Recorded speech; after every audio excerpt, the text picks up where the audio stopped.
disposés. Il y en a qui sont venus de très loin. Ils ont besoin d'entendre ta voix. Parle, Seigneur.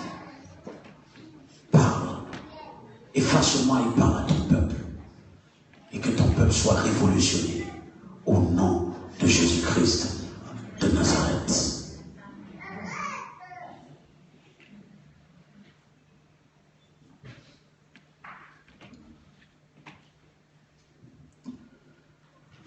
Peuple de Dieu, pendant longtemps, l'Église a été efficace, comme le pasteur Chomo vient juste de le dire, dans les 4 murs d'un bâtiment appelé Église. L'Église a été efficace dans son environnement évangélique. Pendant que nous avons nos réunions hebdomadaires, pendant que nous avons nos conférences annuelles, pendant que nous avons nos méga croisades d'évangélisation, pendant que nous avons nos soirées de miracles et de guérison, le diable continue de prendre les nations, les pays et dominer les continents en contrôlant tous les systèmes. Avec la masse de personnes que nous avons amenées au Seigneur en Afrique, en exemple, il n'est pas normal que notre continent est aussi massacré. Il n'est pas normal que notre continent est affecté par l'autorité démoniaque. Mais la réalité, c'est que ça n'impacte et ça n'intimide pas le diable que nous avons des activités spirituelles. Si nous avons ces activités et qu'il continue à ravager les nations, à ravager l'Europe, à ravager l'Amérique, il va nous dire, continue tes activités et moi je vais continuer à amener les 6 milliards en masse dans l'enfer.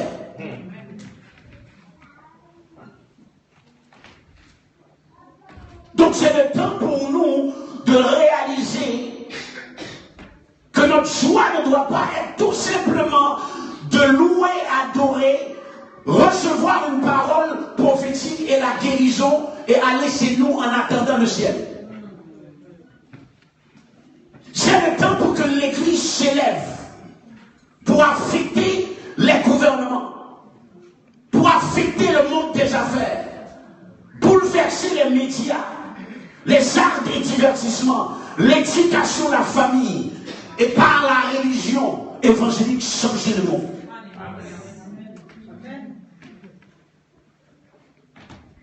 C'est le temps pour nous de sortir de notre zone de confort. De sortir de notre zone de confort dans nos activités religieuses et changer la France.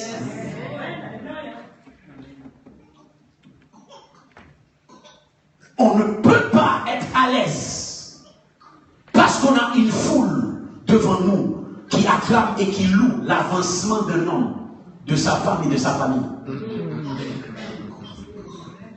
Mais le mandat apostolique, c'est d'élever une équipe.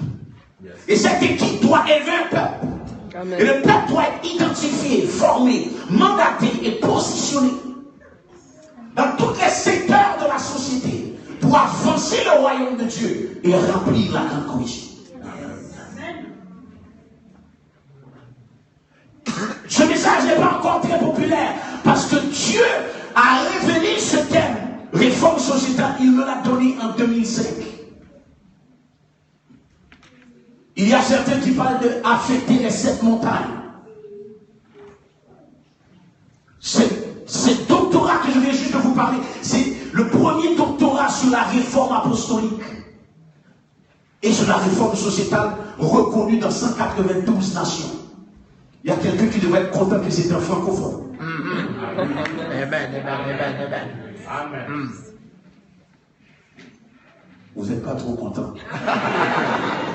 Il y a quelqu'un qui devrait être content que c'est un francophone qui a écrit la première thèse. Parce qu'il y a une chose de prêcher quelque chose, mais il y a une autre dimension d'établir le fondement théologique pour que n'importe qui de n'importe quelle dénomination doit accepter que c'est biblique.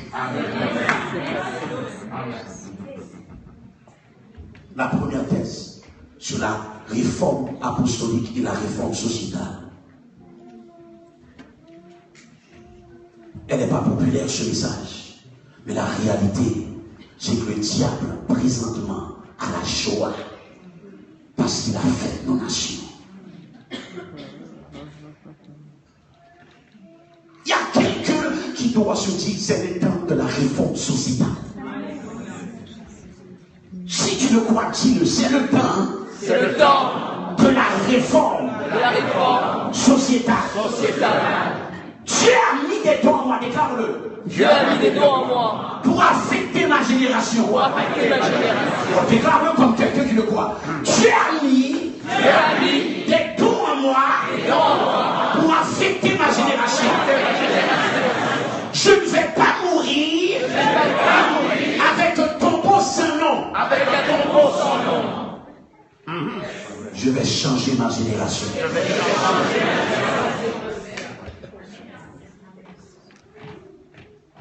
C'est ça le mandat.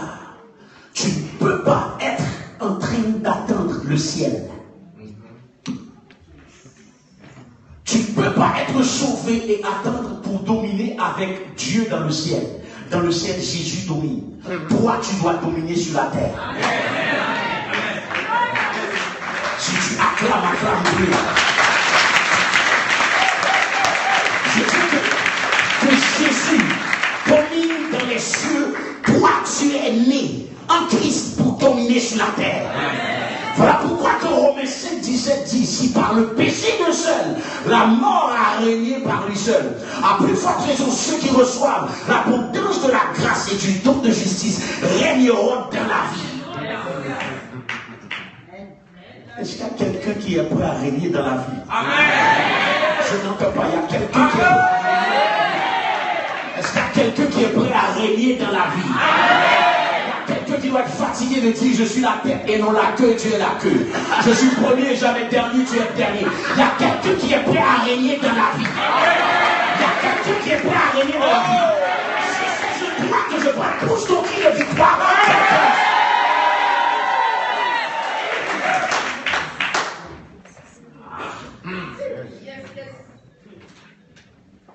Régner dans la vie. Voilà notre mandat. Régner dans la vie. Et pendant qu'on règne, on affecte toutes les secteurs.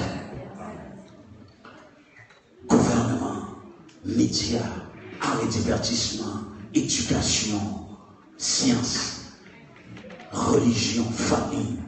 Nous devons pénétrer tous les secteurs de la société et avancer le royaume de Dieu pour Jésus-Christ.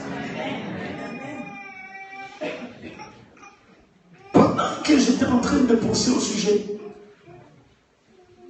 le Seigneur m'a dit ceci.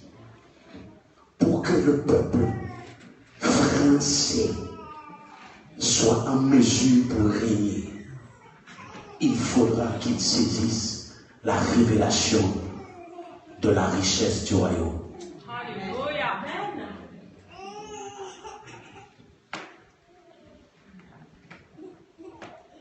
C'est qu'il y a un sujet dangereux dans le corps de Christ français, c'est de parler de finances. Amen.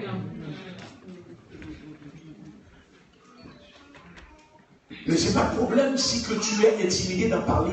Moi, je suis venu ici pour sauter l'esprit de pauvreté dans la francophonie. Parce que ce sujet, c'est un sujet que les hommes de Dieu sont intimidés de parler. Ils sont intimidés d'entrer dans cela. Parce qu'il y a une forteresse appelée pauvreté qui domine la francophonie. Là où tu peux voir l'anglophone réussir et comprendre les finances, le francophone est intimidé de parler de finances. On ne peut pas changer une nation sans finances. Comprenez que le diable n'est pas intimidé par une église révélée et pauvre. Mais d'une église révélée qui a les finances nécessaires pour avancer le royaume de Dieu dans tous les secteurs de la société. Donc aujourd'hui, on a une église révélée pauvre. Mais ta pauvreté prêche. Il te dit, prêche pauvre. Mais moi, je vais continuer de tenir les richesses et paralyser les nations.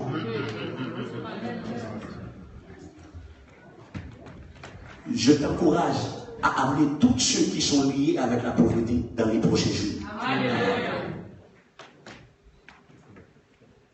Ce que nous voyons aujourd'hui, ce n'est pas une église bénie financièrement, mais plutôt une église avec très souvent, et remarquez que je dis très souvent, un homme qui s'enrichit avec sa famille au détriment de la naïveté et de la pauvreté d'une foule hypnotisée par la guérison et le miracles. Je vais le redire. Mettez-le sur Periscope, mettez-le sur Facebook, mettez-le partout. Parce que mon mandat, c'est de les exposer. Ce que nous voyons aujourd'hui, ce n'est pas une église bénie financièrement, mais plutôt une église avec très souvent,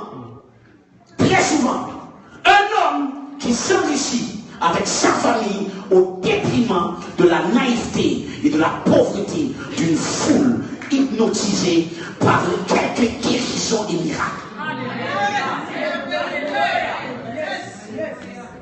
La prostitution des dons de Dieu pour l'enrichissement de petits nombres doit être exposée et démantelée.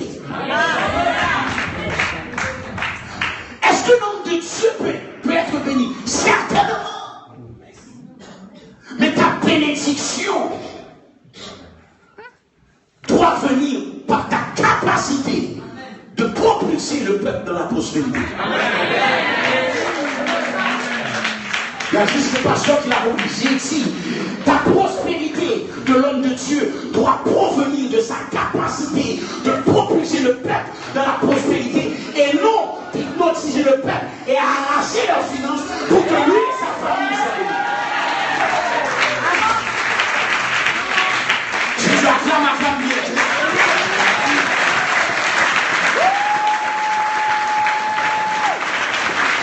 Voilà mon mandat dans les 3 jours. Amener la clarté sur cela. Parce que ce qui fait que l'apôtre Isaac est prospère, c'est pas lorsque moi et ma femme seulement a la belle voiture. Et que le reste du peuple pousse leur voiture à la main. Que le reste du peuple doit donner leur maison et leur voiture parce que tu as cité leur nom et parce que tu les as guéris. Le diable est menteur. Le diable est menteur. C'est le désir de Dieu d'élever les hommes de Dieu dans cette génération pour élever un peuple béni et non un homme et sa famille béni. Alors qu'est-ce qu'on voit aujourd'hui? On voit une foule de 90 000 personnes. Il y a 25 guérisons et l'homme de Dieu part avec 150 000 $. On fait comme si tu ne comprends pas ce que je dis. Dans tout le monde, dans 90 000 personnes, il y a 89 990 qui partent avec moins 200, moins 300, moins 1000. Et le compte de monsieur et madame et sa famille dans leur petit poster par pays, le diable menteur. Ce n'est pas ça la bénédiction dans le royaume de Dieu. La bénédiction dans le royaume de Dieu, c'est ta capacité d'élever ton peuple.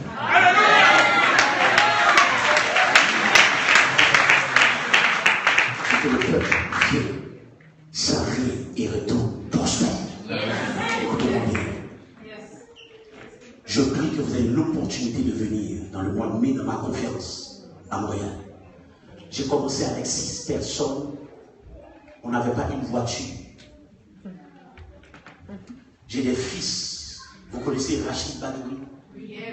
Ceux qui le connaissent, humoriste marocain. Vous le connaissez? Ça, c'est mon fils spirituel. Il a reçu une parole prophétique lorsqu'il vendait de l'électronique. Je lui ai donné une parole. Je dis, le Seigneur, dans 6 mois, va trouver une porte au niveau des médias. Et tu vas être propulsé dans les arts et divertissements. 6 mois plus tard, il était révélation de l'année dans le festival Juste pour Rire. 1 an après, il avait son one-man show. Maintenant, il parcourt le monde francophone dans le monde. Il est venu d'une manière Après quelques temps, il est sorti du magasin.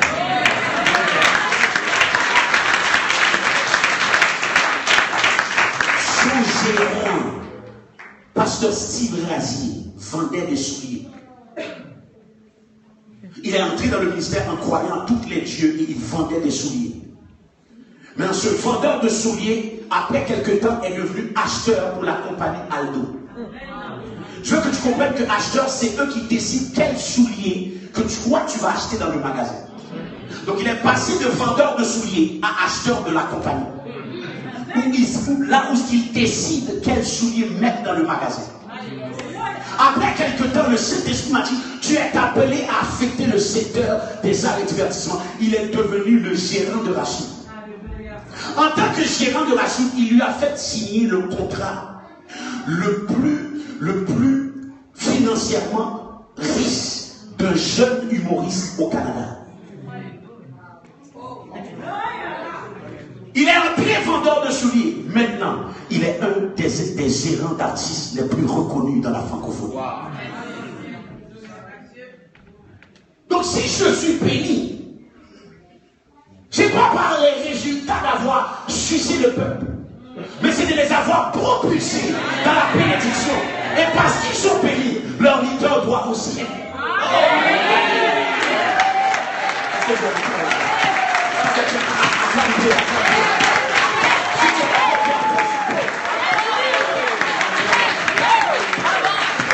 Si tu es d'accord, dis avant ça. Il faut faire le geste prophétique. Dis avant ça. En arrière, je veux le voir. Avant ça. Donc c'est de cette manière que l'homme de Dieu doit être béni. Mais ce n'est pas normal que la seule Mercedes, c'est toi qui l'as.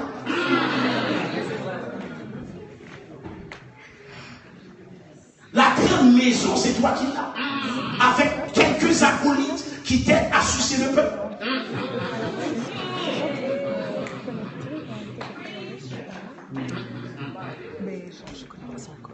J'ai une de mes filles. Elle est entrée en vendant de la cocaïne. Après quelques temps, elle a été délivrée de la cocaïne. Elle a été au cégep, elle a été à l'université, elle est devenue enseignante. On a prié, elle est entrée dans l'éducation. Après quelques années, elle est devenue un des 10 meilleurs professeurs dans la ville de Montréal. Maintenant, elle est la plus jeune principale de l'école secondaire. Donc si elle est bénie, elle vient amener sa semence à son leader. C'est pour une raison.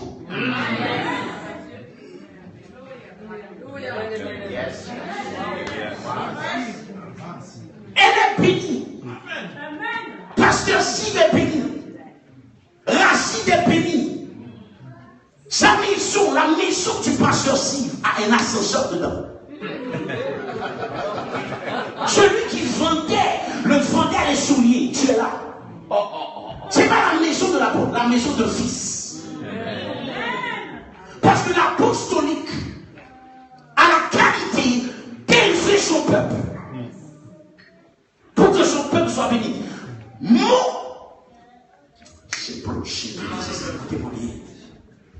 Ma bénédiction n'est pas quand je prêche. Ma bénédiction, c'est lorsque la prophétesse est en prêche. Parce qu'elles sont des entrailles spirituelles de la prophétesse. Lorsque le pasteur prend le micro, lorsque l'évangéliste Frankie prend le micro, lorsque l'apôtre Antonio prend le micro, parce que l'apostolique, dans son essence, il lève un peu. Ce n'est pas une transition de titre. Tu étais pasteur et donc maintenant apôtre est à la mode, donc tu laisses pasteur pour devenir apôtre. Non, l'apôtre a la capacité de déposer les révélations dans un peuple et reculer et les laisser avancer et démontrer pourquoi il est apôtre. Tu es apôtre, montre-moi-le à tes enfants.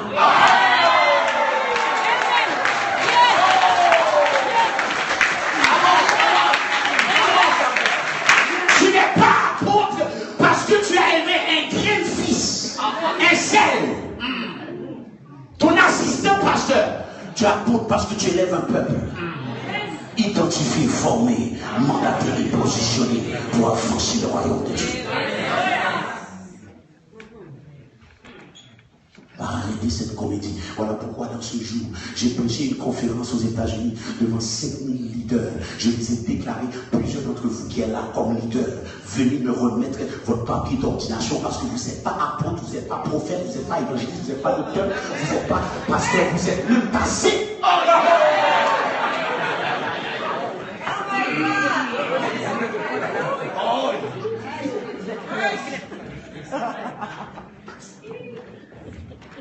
Et donc le diable rit de nous avec notre structure paraplégique.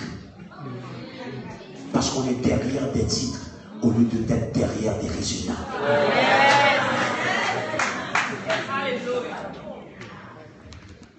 Alors dans cette génération, Dieu élève une église qui va changer sa génération, mais il faudra les finances.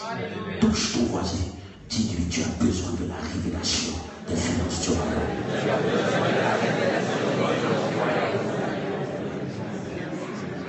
La révélation, déclare-le, la révélation des finances du royaume. La francophonie est sur le joug de pauvreté à cause de deux raisons majeures. Un, les liens spirituels. Et deux, l'héritage de l'Église catholique. À cause de l'arrière-plan de la France et de la Belgique avec le catholicisme, ça a entraîné des esprits de pauvreté sur la francophonie. La Bible nous dit dans Exode 20, versets 4 et 5 que Dieu ne prend pas plaisir lorsque nous prenons des images taillées et des représentations quelconques des choses du ciel et que nous commençons à les adorer. Deutéronome 18, à partir du verset 11, du verset 10, nous dit qu'on ne trouve chez toi personne qui fasse passer son fils ou sa fille par le feu. Personne qui exerce le métier de devin, d'astrologue, d'augure, de magicien, d'enchanteur, personne qui ne consulte ceux qui évoquent les esprits ou disent la bonne aventure, personne qui interroge les morts. Personne qui interroge les morts. Car quiconque fait ces choses est une abomination à l'Éternel. Verset 13 nous dit, tu seras entièrement à l'Éternel. Car ces nations que tu chasseras, écoute les astrologues et les devins, mais toi, l'Éternel ton Dieu ne te le permet pas. Lorsqu'une nation a un passé d'avoir adoré des images taillées, consulté les morts, la malédiction jusqu'à 4 générations après elle descend sur eux. Donc les Franco ont hérité des pratiques occultes des ancêtres. La France et la Belgique, à cause de cet héritage catholique, va maintenant transmettre cela à tous les pays qu'il a colonisés. Donc tous les pays francophones colonisés par la France et la Belgique, eux aussi sont sous ce joug. Laisse-moi vous montrer un peu de manière pratique ce que je dis. Là où ce que tu vas voir dans le Congo RDC ou Congo Brazza ou Congo Kivu, un des deux, tu les mets à côté du Ghana, tu le mets à côté du Nigeria, dans le même continent. Deux églises de 20 000 personnes. L'église francophone est dans un hangar. L'église anglophone est dans un auditorium avec air conditionné.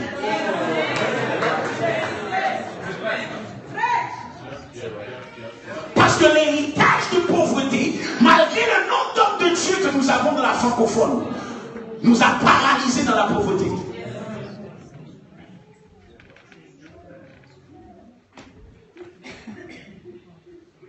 Donc la culture anglophone a une mentalité de prospérité. Alors que la culture francophone, la prospérité est suspecte. C'est-à-dire le francophone, lorsque tu as de l'argent, tout d'un coup les gens te regardent. Est-ce que tu es pas un corrompu? Comment tu as une Mercedes. Ah, il l'a reçu comment? Il doit sûrement vendre la drogue. Comment le pasteur a une Rolex? Il a sûrement paralysé les finances du peuple. Et donc les leaders francophones sont eux-mêmes intimidés de parler de finances. Timidés. À Montréal, ils sont fatigués avec moi. Je ne sais pas tout. Parce que dès le jour que j'ai reçu le Seigneur, j'avais déjà la compréhension de l'excellence et le désir de voir le meilleur. Donc lorsque je suis entré dans les églises et j'ai vu les gens avec des chevelures de 25 ans passés, j'avais entré dans une église et tout ce qu'il y a de plus médiocre, vous le voyez dans l'église, les styles de 25 ans passés est à la mode dans l'église d'aujourd'hui. Tu ne peux pas mettre de brésilienne, tu mets les synthétiques. Tu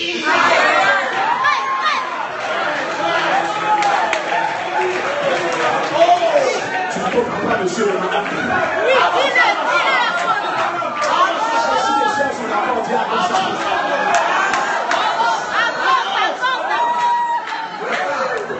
Donc tu vois les gens avec un style bizarre. Et moi, quand j'ai reçu le Seigneur, je dis, c'est ça que vous dites que vous me dites que vous servez pour Dieu, je le vois où? Tu dis que tu es la tête et dans la queue, je le vois où? Tu dis que tu es en haut, tu es jamais en bas, je le vois où? Tu es là, tu pousses ta voiture pour le parti. Et tu me parles de Dieu qui est bon. Donc la francophonie est paralysée par cette médiocrité. Mais il n'y a pas de problème si tu entres à l'église et tu n'as rien. Parce que Dieu veut que tu entres comme tu es. Mais il y a un problème qu'après 5 ans, 10 ans, 15 ans, tu es encore médiocre. Ce n'est pas normal. Ce n'est pas normal. Et donc j'ai commencé à former mon peuple à Montréal sur la régulation des finances. Et donc on a commencé à m'attaquer. Non, lui, il est un charlatan. Lui, il veut manger les finances de son peuple. Et remarquez ce qui s'est passé. Un jour, il y a quelqu'un qui a dit, moi je vais aller voir. On m'a parlé que c'est un voleur, il est un sorcier, il sait comment manipuler les gens pour donner. Alors je veux aller dans son assemblée pour voir qu'est-ce qui se passe. Cet homme vient. Et devant le centre action, en entrant, il a vu R8, il a vu Panamera, il a vu Mercedes, il a vu Range Rover, il a vu BMW, et il s'est dit ceci. Mais il ne peut pas conduire toutes ces voitures. Donc, tu ne comprends pas ce que je fais. Il ne peut pas conduire toutes ces voitures. Donc il doit y avoir quelqu'un d'autre aussi dans son assemblée qui est béni. Il doit avoir prêché quelque chose qui permet à la bénédiction de couler pas simplement sur lui, mais sur les autres. Il est entré et il m'a dit, homme de Dieu, je veux te demander pardon parce que je suis un des premiers qui t'a crucifié. Mais en entrant dans ton assemblée et en regardant les gens, je réalise que tu ne fais pas simplement dire que Dieu est bon, mais je le vois dans la réussite de ton peuple.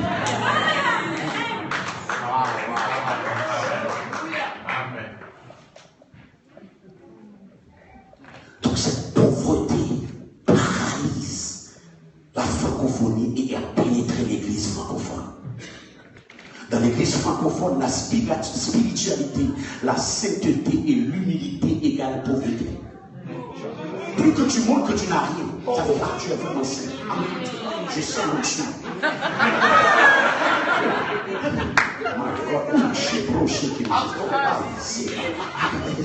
Vraiment, tu sens l'onction sur elle. Quand tu regardes la personne, ses ongles sont pas faits.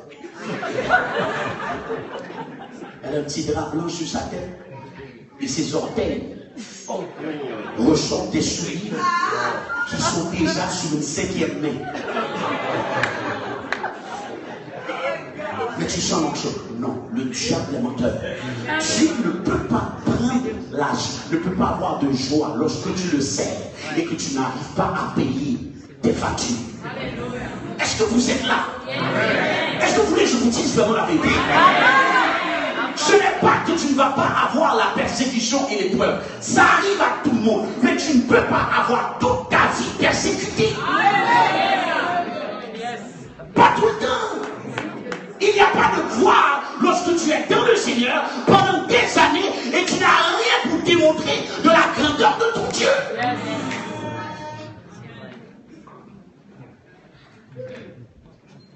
Donc ce mensonge nous a été pressé pendant longtemps. Plus que tu n'as rien, plus que tu montres la piété, tu montres la grandeur de Dieu, tu montres à quel point ton Dieu est grand. Mais tu as oublié que Dieu a déclaré lui-même de sa bouche que l'or et l'argent m'appartiennent. Psaume 24, il dit, la terre et tout ce qui s'y renferme, ça dit tout ce qui est dans la terre est à qui? Est à lui. Donc toi qui es héritier du royaume, comment est-ce possible que tu es là pendant des années, tu n'as rien?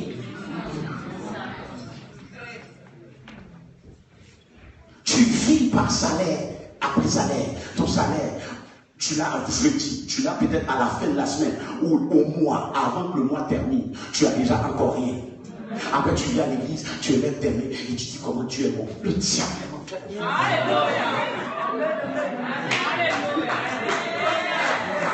Réveille-toi. Toi-même tu dois devenir conséquent et dire c'est pas normal que je ne prospère pas. Parce qu'il prend plaisir de la prospérité de ses serviteurs.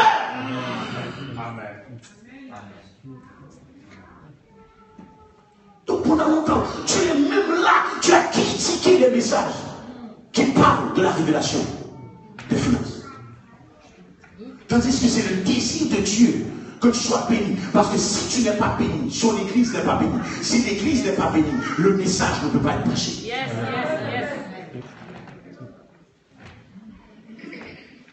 Donc le diable dans son agenda, et je suis encore dans l'introduction de cette semaine, cette fête semaine.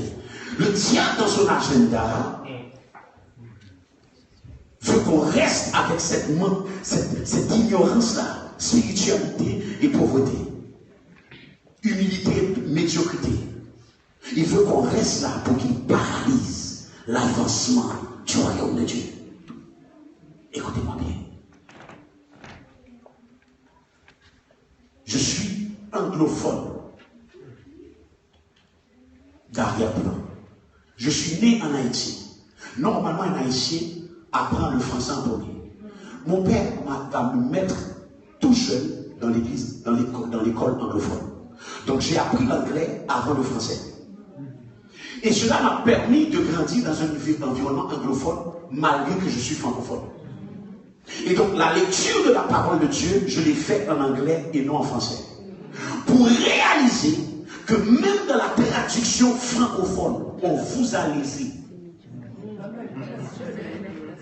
Je vais vous l'expliquer. Dans votre Bible francophone, Psaume 35, verset 27, allez le voir. Je vous donne quelques exemples. Psaume 35, verset 27. Qu'il est de l'allégresse. Lisez bien, regardez cela, c'est sur les projecteurs. Qu'il est de l'allégresse et de la joie, ceux qui prennent plaisir à mon innocence. Et que sans cesse, ils disent, exalté soit l'Éternel qui veut la paix de son serviteur. Vous êtes là? Vous venez de lire. Oui. Deuxième partie du verset. Et que sans cesse, restez dans le verset 27. Et que sans cesse, ils disent, exalté soit l'Éternel qui veut la paix de son serviteur. Le seul problème, c'est la traduction anglophone de ce même verset déclare ceci dans le deuxième partie du verset. Let it be magnified. Let the Lord be magnified who wants the prosperity of his servant. Je traduis pour vous. Que l'Éternel soit magnifié qui prend plaisir dans la prospérité de son serviteur. Maintenant, le mot paix, c'est le mot hébreu shalom, qui parle d'une paix qui provient par la prospérité que tu as. Shalom, c'est le mot qui exprime une paix que tu as par la prospérité que tu as. La prospérité que tu as te donne une paix. Est-ce que tu es là? La prospérité que tu as te donne une paix. Et donc l'anglophone va traduire prospérité, le francophone va prendre la paix. Alors toi, pendant des années, tu lis ce verset en pensant que Dieu prend plaisir dans ta paix, tandis que l'anglophone, lui, réalise que Dieu prend plaisir dans sa prospérité. Parce que s'il a la prospérité, il va avoir une paix. Parce qu'il n'y a personne qui a la paix lorsque tu ne peux pas payer tes factures. Il n'y a personne qui a la paix si tu ne peux pas amener tes enfants à l'école. Il n'y a personne qui a la paix si tu ne peux pas payer ta maison. Oh oui, tu dis que la paix de l'éternel est ta force. Yeah, right. Pendant que tu souffres de tes finances sont paralysées, tu ne peux pas te payer de la nourriture, tu ne peux pas prendre soin de ta maison, tu ne peux pas envoyer tes enfants à l'université, et tu me dis que tu as la paix. Le diable est menteur. La prospérité, lorsqu'elle descend dans ta vie, tu peux avoir la paix pour amener tes enfants à l'école, tu peux avoir la paix pour payer ta maison, tu peux avoir la paix pour prendre soin de ta famille qui est à l'extérieur.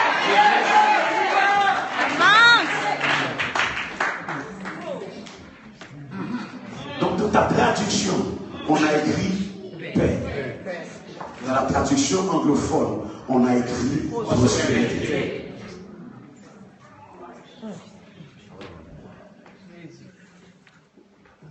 Et ça, comme lecteur anglophone et francophone, malheureusement, j'ai dû voir comment les traducteurs, par leur propre conscience pauvre, parce que les traducteurs ont une conception humaine, ont une mentalité humaine. Alors pendant qu'ils regardent le mot, ils l'ont traduit selon leurs mœurs. Alors leurs mœurs pauvres francophones va leur dire, tu ne peux pas rentrer pauvreté ici. Shalom est paix. C'est la vérité.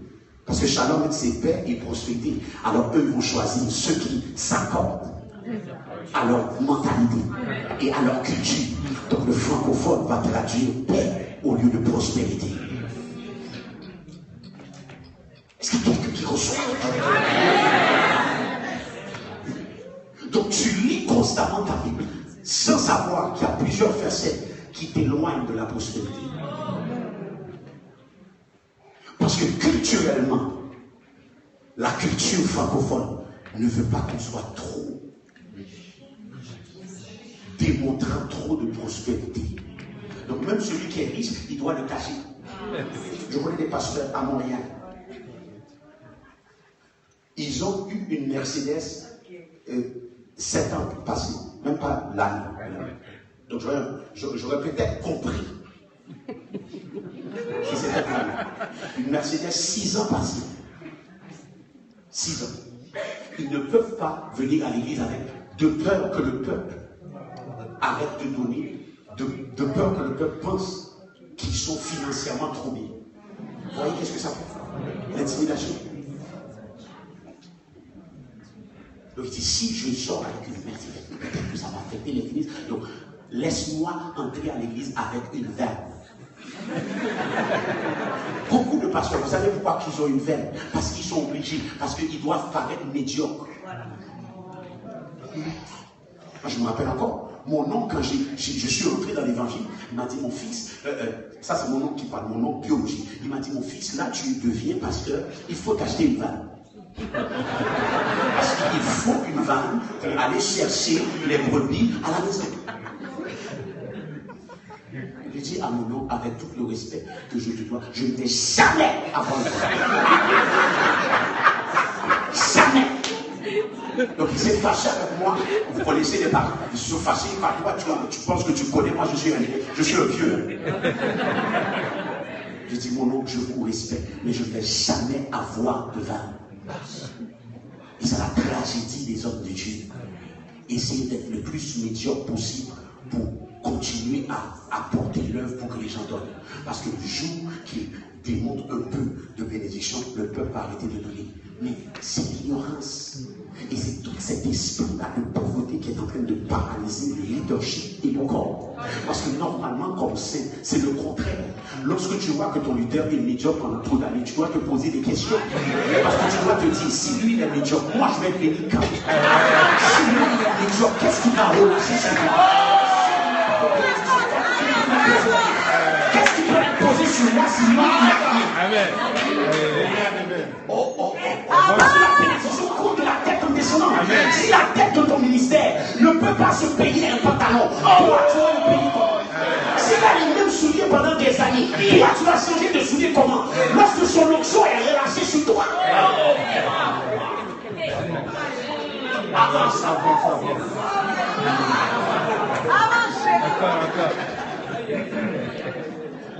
Donc celui qui n'a pas la mentalité de pauvreté va chercher à s'assurer que ses leaders avancent dans la bénédiction, parce que la bénédiction qui est sur lui va couler sur le peuple.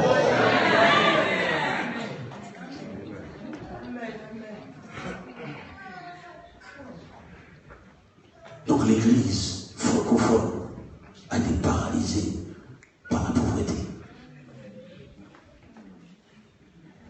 Plus que tu n'as rien, plus que tu es saint.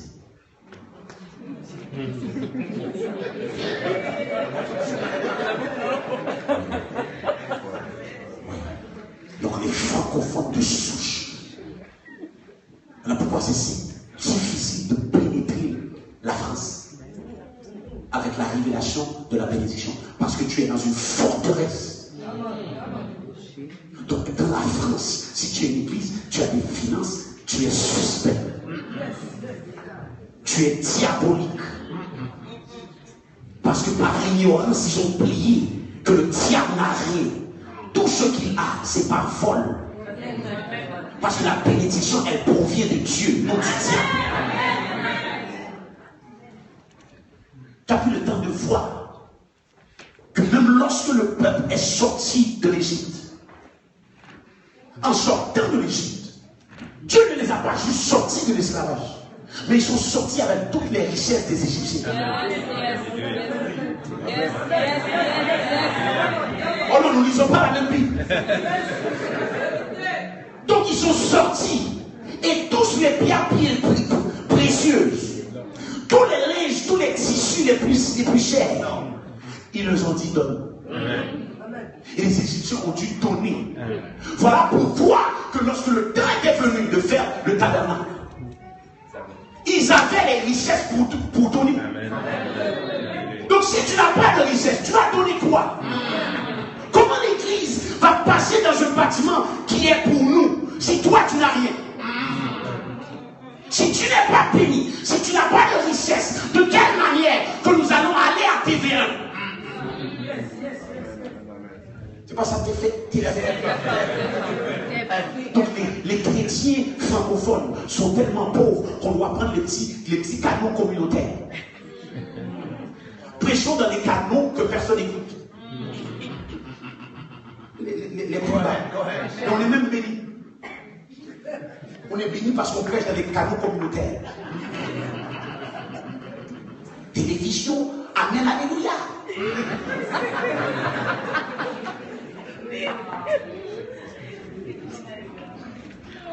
Pourquoi on ne prêche pas dans TF1? Vous avez pourquoi? Parce qu'on n'a pas de finances. Parce que le jour où tu dis je veux le spot de 7h à 8h, on me dit ok, ça va me coûter 400 000 euros par seconde. Toi tu dis 400 000, moi je te donne 450 000. Tu veux qu'il dise quoi? Il te le donne. Mais tu n'as pas de finance, tu es constamment dans la négociation. Pour le bâtiment, je sers Dieu. Je sers Dieu. Vous pourriez peut-être descendre le prix de s'il vous plaît. Et tu viens avec ton pantalon trop court. Je sers Dieu. Voudriez, vous, s'il vous plaît, descendre le montant de l'électricité. Je suis fatigué de voir que le diable est en train de nous humilier. C'est les églises qui sont les plus médiocres. C'est les églises qui ont les systèmes les plus médiocres. Ce sont les églises qui ont les sites internet les plus médiocres. On n'a rien de updaté. Pourquoi? Parce que le peuple a grandi dans la pauvreté. Donc on est toujours en train train de chercher des rabais, des spéciaux. That devil is a liar. On doit arrêter de chercher des spéciaux. Nous voulons payer le full prix. On n'a pas cherché des spéciaux. Je veux rien de toi gratuit. Je paye.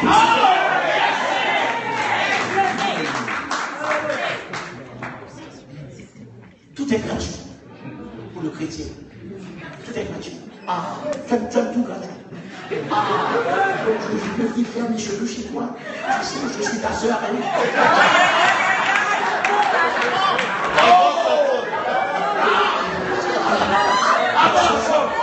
Tu sais qu'on a prié ensemble. Est-ce que ça serait possible que tu me donnes la voiture pour 5 000 € de moins? Donc les hommes d'affaires chrétiens sont constamment faillis parce que tu as des charlatans chrétiens. Nous prostituer parce que tu dis que tu es chrétien, tu veux tout gratuitement, tu veux tout en spécial, tu veux payer pour rien.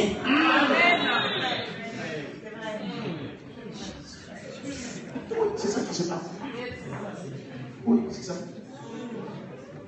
Écoutez-moi, comme serviteur de Dieu, j'invite mes fils à manger, je paye. Amen.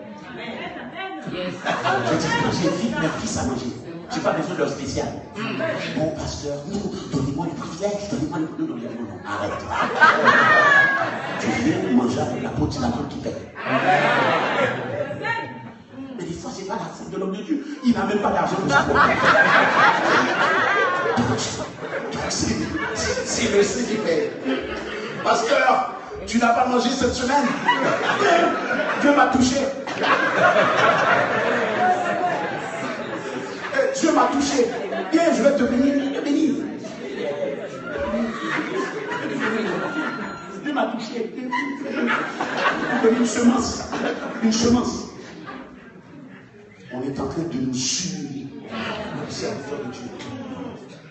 Comme si on est obligé de faire le mendiant pour que tu nous bénisses. Tandis que la Bible nous dit que l'ouvrier mérite son salaire. Amen. J'ai vu ça, les hommes de Dieu souffrir.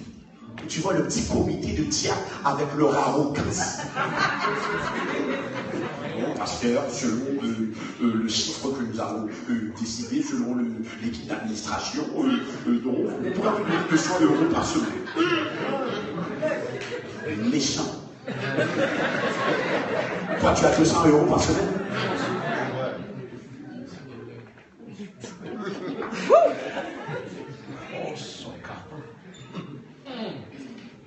Donc, tu ne peux pas rater demain soir. Tu ne peux pas rater dimanche. Parce que nous avons décortiqué les révélations nécessaires pour que tu entres dans la prospérité du royaume. Parce que si toi tu n'es pas béni, l'œuvre de Dieu ne sera pas bénie. Et si l'œuvre de Dieu n'est pas bénie, nous ne pourrons pas avancer le royaume de Dieu. Que Dieu vous bénisse.